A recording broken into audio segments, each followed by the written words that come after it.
I heard he was a legend in his local neighbourhood. He loved his mates and Friday nights, intentions always good. I heard he bought a sports car. It was his pride and joy. He'd saved so hard to get the one he wanted as a boy.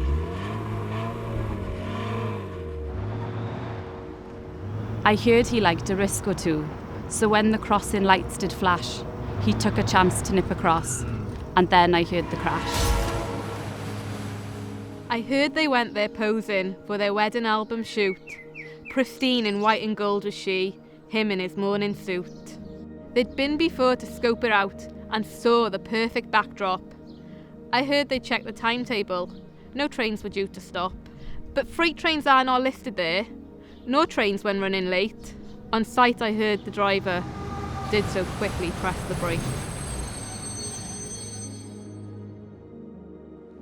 I heard the two were best of friends, enjoying a staycation. A weekend by the sea, no cars, the park, right by the station. I heard they had an invite to the beach that fateful night, a party with new friends they'd met. They thought they'd be alright. I heard they jumped the tracks to stop them being late, but at what cost?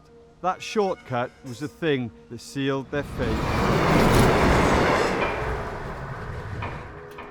I heard the friends and family felt the loss in different ways.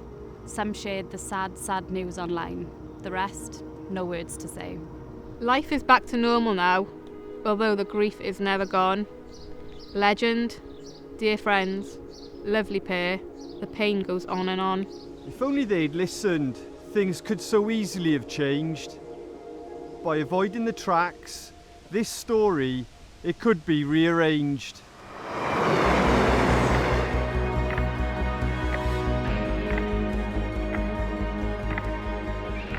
I hear he started a new job. He's had a baby too. He swapped legend for daddy. Risks now far removed. I hear the wedding pics were great.